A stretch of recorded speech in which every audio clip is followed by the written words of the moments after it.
childhood was very dysfunctional. My father was a Vietnam veteran, had a very short fuse. We used to drive past the prison all the time. We didn't live far from there, and every time we went past, my dad would say, "You're going to end up there." My art started when I was very young. I saw two graffiti artists from Melbourne painting on a fence, and I was this little kid, and I went, wow, I want to do that. I realised that's the only good attention I could get. So I hid behind art for a long time, and when I turned 18, I decided to be a professional tattoo artist, and that's when my art took a different side of things. When I was younger, I used to look up to gang members, and I just wanted to belong. I felt lonely inside, and they looked like they were having a good time, and it seemed applicable to me. All you have to do is beat people up or sell more drugs or something, and you're accepted. I've been charged with attempted murder, armed robberies with violence, just hundreds of assault charges. It just snowballed from there, and one day I was in that prison, and I got to ring my dad. I said, "Guess where I am? I'm at that big house you used to point at." When I was locked in my cell, all I would do is walk up and down. I would pace like the tiger in the zoo. I felt really sorry for the tiger in the zoo in the end of my sentence. I practically wore a hole through the concrete.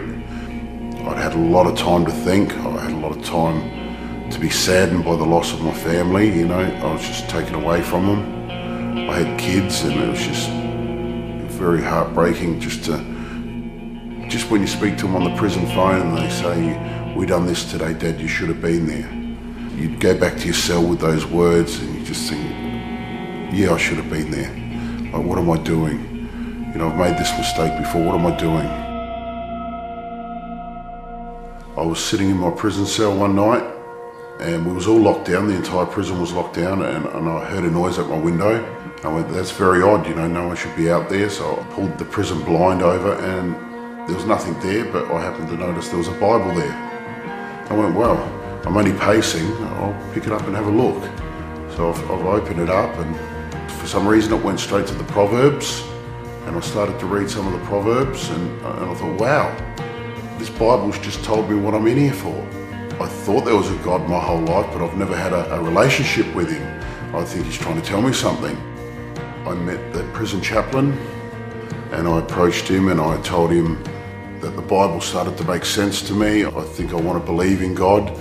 There was a journey program that was available every Tuesday night if you wish to go up and meet Christian people that would come into the prison to connect with us. These people are just wonderful, they're very accepting, and I'd realised they liked fast cars, and they liked football, and they just liked normal things, and I thought, I think I can do this. You don't lose the things you love when you follow Jesus. You still get a life. Now that I know that God's word is just so powerful, he can just move mountains by his voice. So I see the future as being very bright and vibrant, just like my paintings. It's only just until recently that I've decided to paint nice canvases and do nice paintings for people. I've got this lovely outlet to do it like that, to make people happy through my art. I'm now back at school. I'm re-educating myself. Not only have I been baptised, but it's a whole new beginning all round. Since I've decided to open the door and invite Jesus into my life, there's no turning back. There's no turning back.